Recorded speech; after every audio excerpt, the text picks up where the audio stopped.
Welcome back. Your dreams were your ticket out. Oh, you be careful now, you hear? Before you go and say something you're going to regret for the rest of your days. Like what? Like the wrong kid died? Oh, no! Hey, Stanley, Yeah, George? how'd you like your own TV show? Okay. You get the... Hey, I got something to mail you out, man. You're just freaking out. Here. I never smoked no shit like that before. Take these, What? man. Hey everybody, welcome to this episode of The Wrong Podcast Died. I'm Brian with my co-host, Raw Dog. Hey everybody. It's RODW. I don't fucking know. Yeah, all that. I looked up some slang terms from the 90s and it was like, as if, dog. And then there was a bunch of other ones and I was like, oh my God, these kids are fucking annoying. So what do we cover in this episode? No, we're covering the movie Clueless from July 19th of 1995. Wow. You guys talk like grown-ups. Oh, well, this is a really good school. Mr. Hall was way harsh. He gave me a C minus. Well, he gave me a C, which drags down my entire average. Loosely based on Jane Austen's book Emma from 1815. How the hell I didn't look into that. I even went on Vudu. I found you know how Vudu likes to bundle some of its movies? There was a movie with, I think, Gwyneth Paltrow maybe, called Emma. It's bundled with Clueless. So it must be something out there. I have no clue what the book's about. Yeah, the way I understood it is the characters in Emma mirror characters in this movie. Yeah. It's, like you said, from 1995. So if, let's see, 95 was 20 years ago? 30 years ago. It was, about almost 30 years ago. So if you were a kid watching Clueless when it came out, you are now wearing a Salon Paws patch because your shoulder hurts. Right? Probably. You probably have your student loans paid off. You were maybe lucky enough to buy a house before housing prices went up. But as an adult, I find these kids pretty annoying and pretty clueless because I don't understand how people in that era now connected with these kids, because these are all rich kids in Beverly Hills. Most kids aren't these kids, right? Correct. It's very stereotypical of one area of the country. Going into like this movie Clueless, it does have some historical pop culture relevance, because most of the stuff in the Midwest we would never have heard of if we didn't see the movie. Just the terms they used, as if, because it actually takes from the West Coast and the East Coast, because there's a character who sort of comes from New York or something. Ty. It had a $12 million budget. It made $88 million. So it made a ton of money. Alicia Silverstone's first movie, if I remember right. I believe so. Or her breakout role. Yeah, you had Alicia Silverstone. You had Stacey Dash as Dion. You had Brittany Murphy as Ty. You had Paul Rudd as the stepbrother that isn't really a stepbrother anymore. You had Donald Faison from Scrubs was in that. Dr. Turk. Yeah, you had a guy from A Princess Bride was one of the teachers. I don't recall what his name was, but he was pretty cool. I kept thinking of Inconceivable. Was he like the Sicilian and A Princess Bride? Is that what he was? I can't remember what He was like the leader of the pirate group. He had Andre the Giant and then the dude with the swords. What was his name? Because he says his freaking name. Hello. My name is Inigo Montoya. You killed my father. Prepare to die. He was looking for the guy with 6 fingers, right? Who killed his father. Yeah. Then you had Breckenmeyer, who did all sorts of small roles throughout the 90s into the 2000s. He was part of Robot Chicken with Seth Green.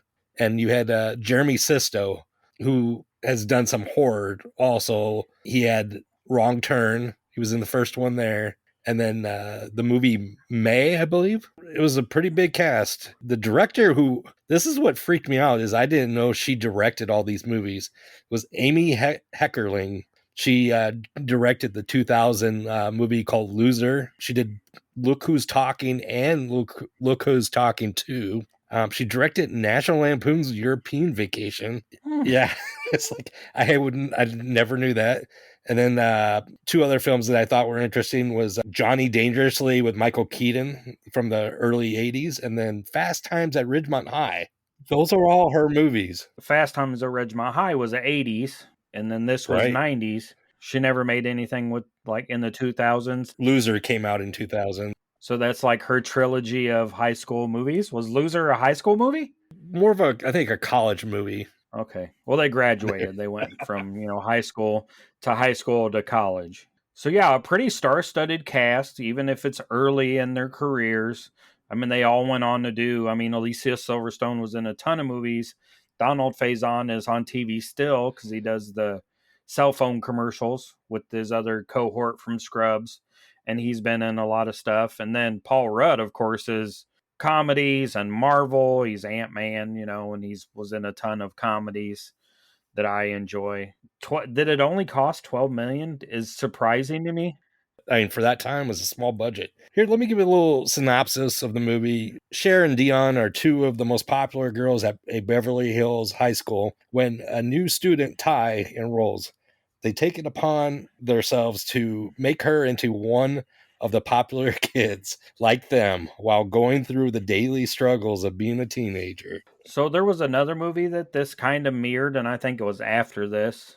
Oh, She's the One or She's All That. But they were doing it to be mean. This crew actually felt sorry for the girl and wanted her to be included, and She's All That, they were doing it on a bet. There wasn't like very much bullying in this film, like you would find in most high school teenage films. So it's kind of unique. Yeah, she kind of walks the tie through. These are the jocks and these are the popular kids. If you're going to date anybody in high school, they have to be from this group. These are the skaters. These are the punks. What was the one? It wasn't a mafia. It was like if you're in this group, you have to drive a Porsche or something like that. Armenians. You have to drive Porsche or I don't even Bentley or something like that. Crazy. They talked like they were from New Jersey or something like that. Cher's dad he's not absent, but he's an attorney. He's very wealthy. He's always busy. He is. So she kind of has a run of whatever she wants to do. And I don't dislike her as a character, but the first part of the movie is her picking her clothes out on a computer. Yes. Where do I connect with these people? On what level do I personally connect with these people other than maybe when you're that age or when it came out, people watched it or even today and they're like, I wish I could do that. I wish I, live that life. I don't know any rich people really, but I can't imagine that they have a computer with all their outfits in there and then they try to combine it to make the perfect outfit for the day. Yeah, they probably have people that pick their clothes out for them, not a computer. You don't dislike the characters, but you don't really connect with any of them, except for the one kid that's a skateboarder because he likes Ty and they are trying to steer Ty away from him and he's just a nice kid. He's dumb, but he's also amusing. Just the little antidotes that he does when the teacher announces who's had the most absences. And he's like so proud of himself. He had like 38 absences and he's like, thank you for this honor. He gets up in front of the class. And well, I think he fails a test at one point and he tries to climb out the window. And I swear it's on the first story too, because you can see just the bushes right there. The problem with this movie is there's not really much to talk about. No, there isn't. Not really a lot happens. There's some development with like Cher in a way because she does come across as this selfish, spoiled brat. But as you go along, you see that she wants to do things to help other people. Like she's constantly helping her father. She's watching his diet, making sure he does things on time. And then when new student Ty comes, then she decides, well, I'm going to bring her into our group, even though she does not fit whatsoever. She's like one of the almost like punk kids or something like that. So she takes it upon herself, her and Dion, to try to help this girl out, which I don't know if it's really helping her out. It's giving her a big head, it sounds like. There are a couple of things that happen. Ty comes into the story. They go to a party, and Cher gets in the car with a guy that his parents obviously have more money than the other kids, and he tries to make out with her, and she doesn't want any part of it. And she's trying to set Ty up with this guy. Right. And he doesn't want to. He's always, you could tell he's been flirting with Cher most of the movie. And so when Cher thinks that, oh, he has a thing for Ty, it just doesn't quite turn out that way. And he kicks her out of the car, and she kind of kicks herself out, but he kicks her out too. She gets robbed. She calls Paul Rudd, who's with a friend. I didn't know if that was his girlfriend or just a friend. That was supposed to be his girlfriend, is what it looked like. She gets a ride home. You know, she doesn't like that guy. He's kind of a jerk. He would be the biggest jerk of this movie. Right. Other than the kids that try to, you know, throw Ty over the railing at the mall. That was some bullying there, but it was very minimal. Her and Paul Rudd kind of fall for each other. You can see that coming. And the only other big thing that happens is a new kid comes. Yeah, new Christian comes along, and he's just good-looking guy, very well dressed. Likes to read. Yeah, and then Cher's thinking, well, I'm doing all this work for everyone else, like setting up teachers and Ty, and then she decides, well, I'm going to find me a boyfriend. As Christian comes, she starts flirting around with him, doing what she can to manipulate, really, is what it is. And he's cool with it. They hang out and go to a few parties. I remember one of the parties there was a band, and the band was actually the Mighty Mighty Boss Tones, because their music sounds the same no matter what, really. Every song sounds the same, yes.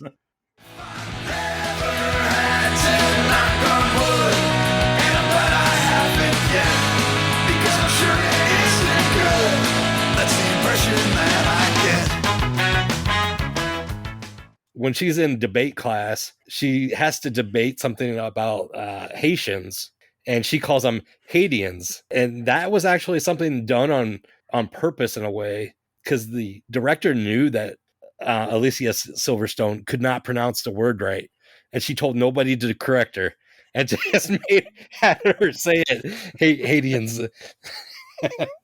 Because you see a little reaction from the teacher. He's just kind of, what? The Mighty Mighty Boss Tones, they have maybe one song that charted. The impression that I get is what probably most people know them for. They're a ska band. They've been active from 83 to 2004. Then they took a little break, and they're active today. It sounds like maybe not as active, but it's a huge group of people. Let me see if did they make a top 20? The impression that I get would have probably been the only one. I know them. I know the song, maybe from this movie. You know, Cher's hitting on new kid Christian, who, as you go through, you get the little bit of clues that maybe he's not straight. And Cher does not figure it out until Donald Faison's character points it out to them both. You remember what he says? I can't remember. What? Yo, look, are you bitches blind or something? Your man Christian is a cake boy. He's a disco dancing, Oscar Wilde reading, Streisand ticket holding friend of Dorothy, know what I'm saying? He's gay. Not even. Yes, even. He does like to shop, Cher. You find out that Christian likes boys. I mean, he dresses well, and she, I think, even says after the fact, how did I miss it? But she's clueless. And he's not flamboyant about it at all. You know, he just no kind of puts it off. And then he has this weird 50s, 40s demeanor where he uses slang terms that just were crazy. Something about when he meets the father, something about, you have a nice set of bricks. Where the fuck did that come from? He listens to Fred Astaire, maybe. I can't remember who he said. Do you like? Billie Holiday, I think. When they're getting in the car. And she's like, I love him. And he's like, yeah. Sure. He's got it's a cool car. It's a really cool, like, little yellow car. I have no idea what it is, but I was like, oh, that's cool. And that was one of my thoughts watching the movie. I was like, in 1995, I would have been 17 or so, 18. And I remember in high school, there were some, people, it was mostly boys that were homosexual. It wasn't as, prevalent with women. But I was like, I wonder if it was that prevalent there in Hollywood, maybe more. Yeah, they were probably a little more free in Hollywood. I think in my high school, there was one kid that was that pretty much you knew he was gay, but he got along with pretty much everyone. No, there wasn't any bullying with it. But if there was any other students, you never knew about it because they probably they kept it hidden. Well, and I was like, was it an issue for some people, I wonder? Did they not go see the movie because they heard that there was... Because I'm from the middle of the Midwest, and I'm in a small town of 30,000 people. It's not always accepted today, which is sad. I mean, you let people be who they want to be and love who they want to love, as far as I'm concerned. I just wonder if the movie got some bad, not really bad press, but people hated on it because... I don't think it did, though, because it did have a TV series spinoff in 1996, so really shortly after the movie came out. It could have been that bad. Which is good. It's a good way to bring people into it and maybe help them understand. If they like a movie, they're like, oh, maybe I need to give these people a second chance or this person a second chance. Right. One thing is that this movie is actually very often mistaken to be Paul Rudd's debut, but us horror geeks know that his debut was Halloween 6, A Curse of Michael Myers. That's right, people. Get it right. Okay. What movie do you like more? Halloween 6 or Clueless? Okay, I like Halloween 6 and the producer's cut that some people don't like. I know both versions are really off, but for some reason, producer cut makes more sense to me. You like that better than that? Yes, I do. I mean, that's pretty much the movie. Paul Rudd and Alicia Silverstone fall in love. Ty finds her a boyfriend. Dion and Donald Faison are still together. We've never came up with a rating, but when we get to that point, we've just been kind of saying we think you should watch it, or I don't think you should watch it, or we've been doing a little bit of a 1 out of 5 scale kind of thing. But this did win 4 MTV Movie Awards. Oh, nice.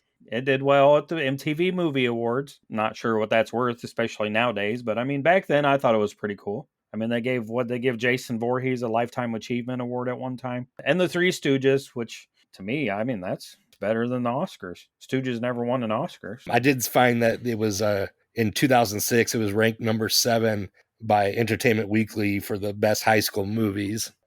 You know what the number 1 was? Probably don't remember. I didn't see that. Probably for Fast Times at Ridgemont High or Grease, something along those lines. Yeah, that is the word. Yeah.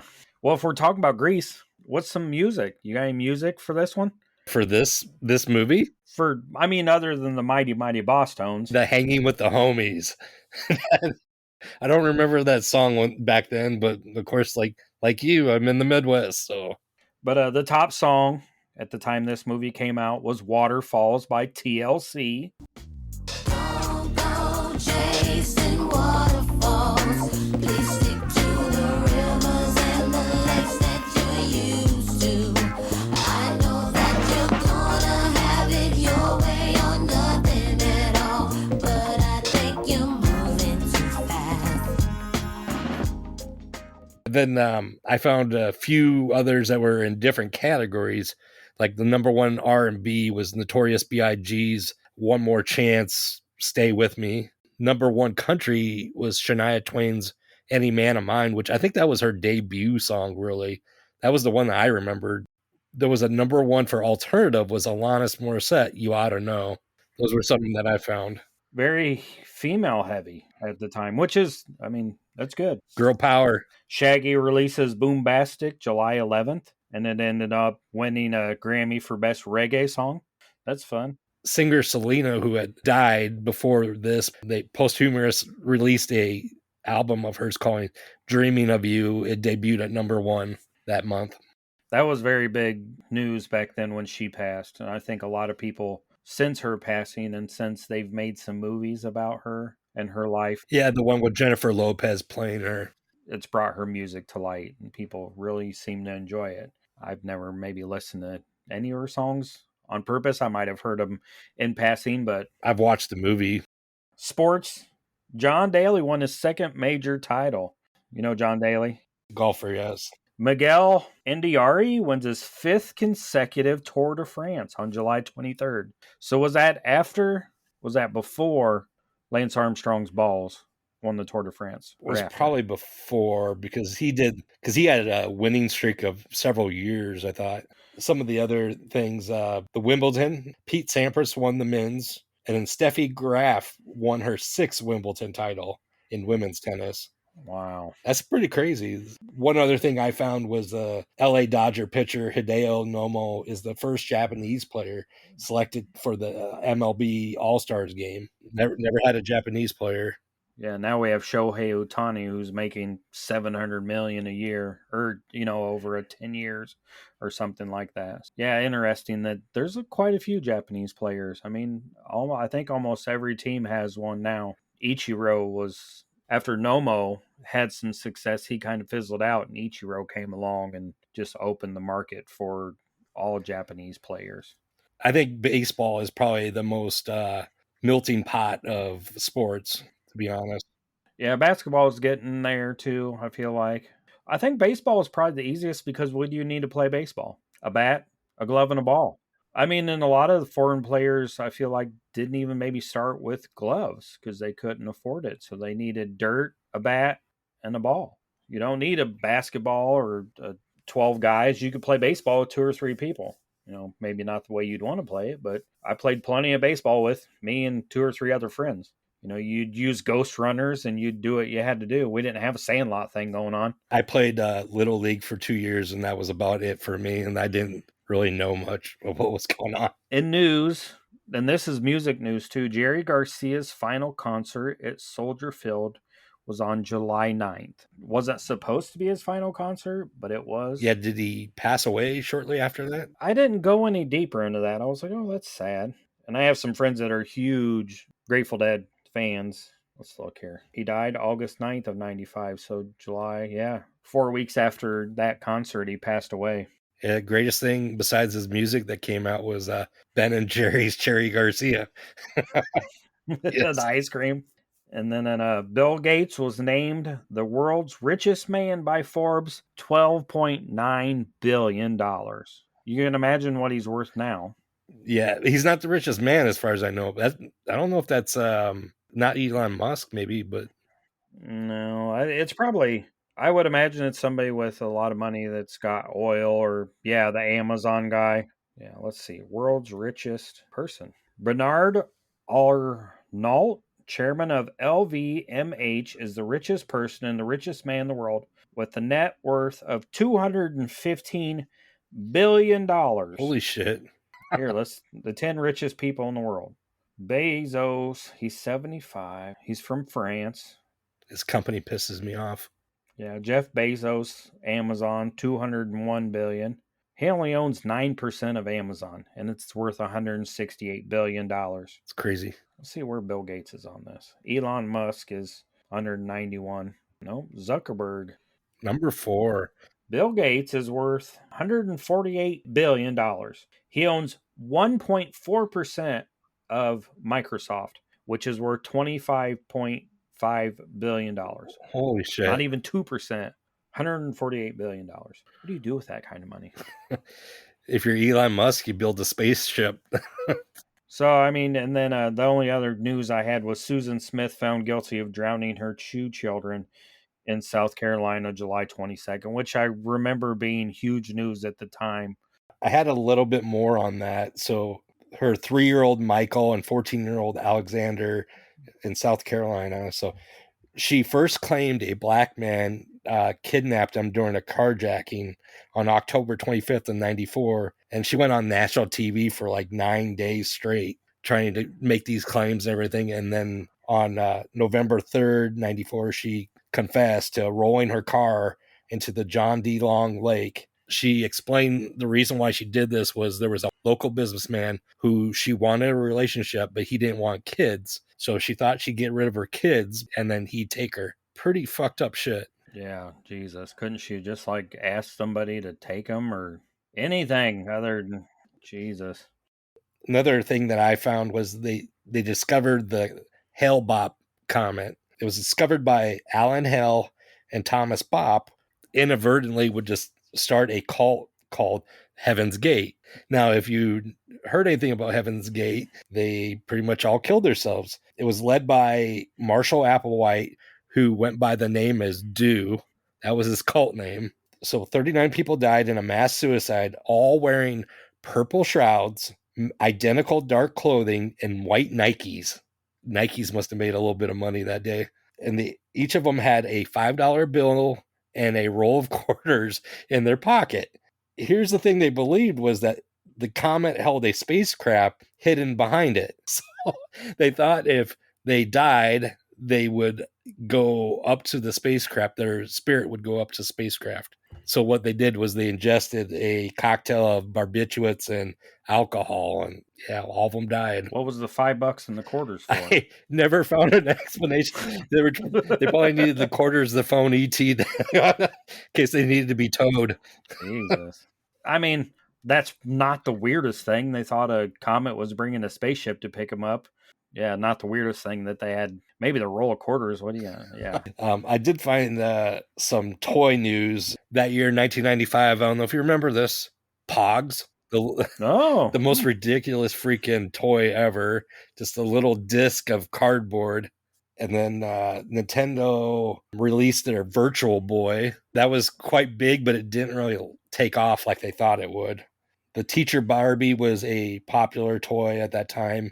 The most unusual thing that I found was there was a Talk and Play Zoe, which was a Sesame Street character. This came out 1 year before Tickle Me Elmo. I don't remember anything about it. I don't know if anybody did. So could she not handle the pressure? Yeah, I don't know. She just folded under the pressure. Elmo was fine with being tickled. WWE champ was Big Daddy Cool Diesel. I should have called you Big Daddy Rod. Big Daddy Rod here. And we were gearing up for the Monday Night Wars, I believe, in a couple years after this. With WCW, yeah. Wrestling's kind of always bled into pop culture. Very much so. Especially with the actors who have come from wrestling to, they go like Roddy Piper.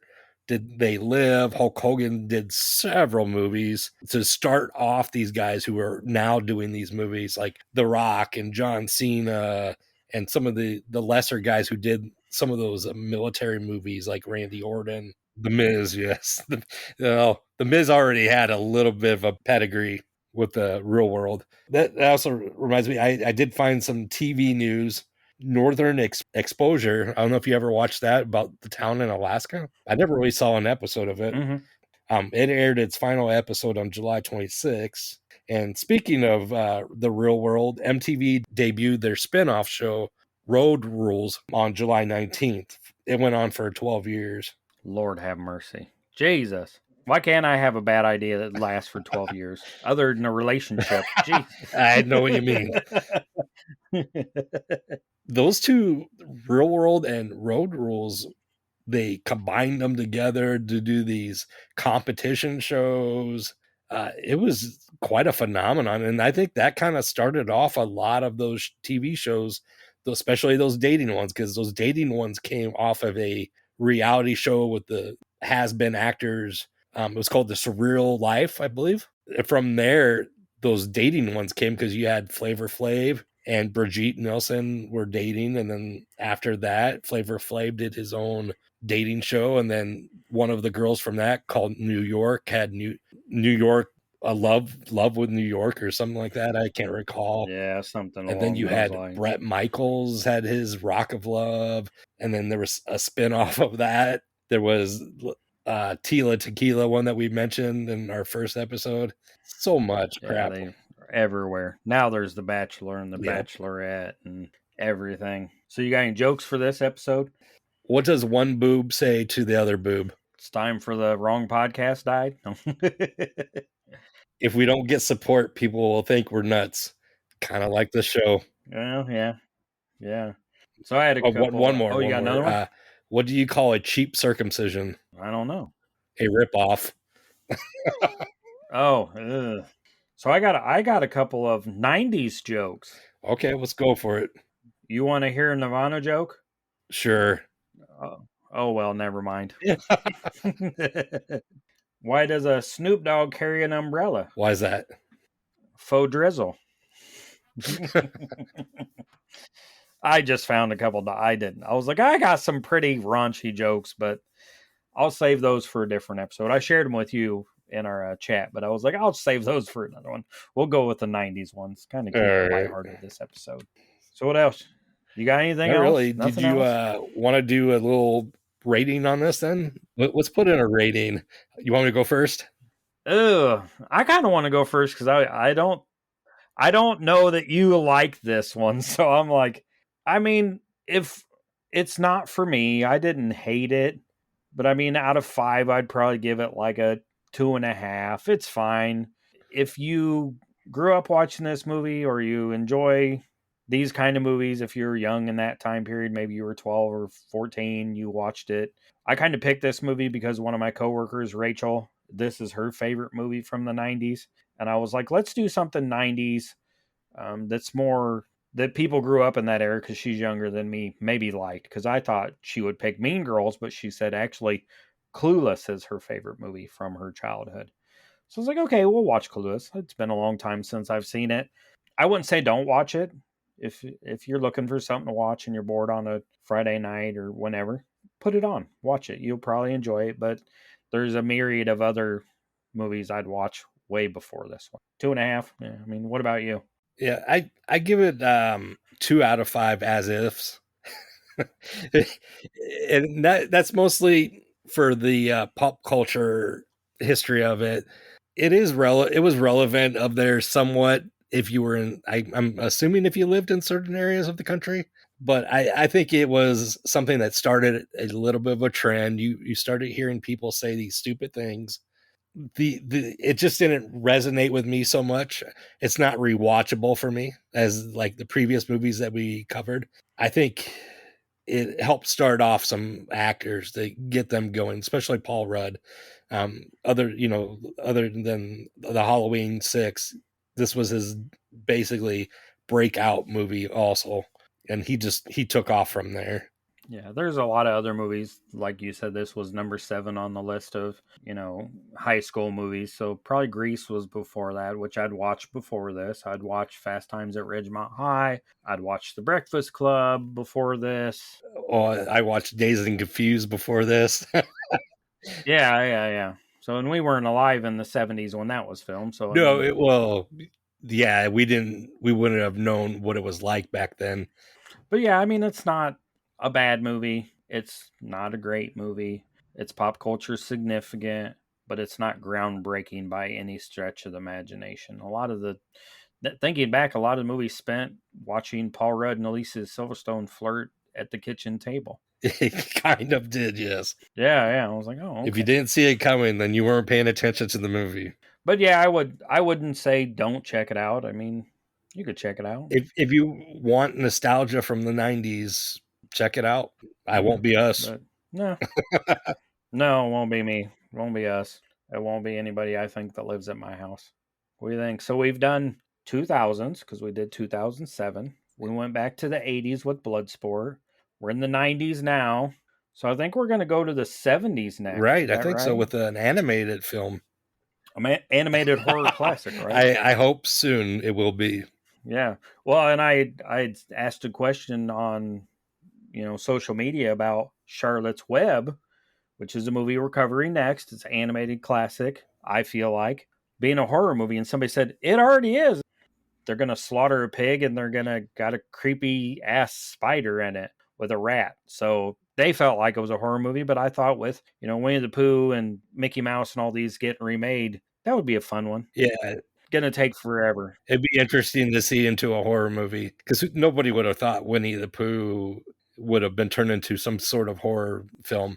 But it would be forever because I think the public domain goes for like 70 years or 75 years after the person that wrote it or had the rights dies. Right. Unless something else, if they didn't get the copyright in. The writer of Charlotte's Web died in 1985. So maybe our grandchildren will see it. Let's hope so. So yeah, check out Clueless if you want to. Definitely come back for Charlotte's Web because I know I like Charlotte's Web. I don't know how you feel about it. They'll have to come back and listen to find out how Rod feels about it. Who knows? You'll get a new nickname. You'll get some new jokes. You'll get some new pop culture events. So definitely come back next time for The Wrong Podcast Died. Till next time. That marks the end of our broadcast day here at The Wrong Podcast Died. Our transmission is powered by a frequency of 800 watts. We will resume our usual programming in 2 weeks. Until then, we bid you good night.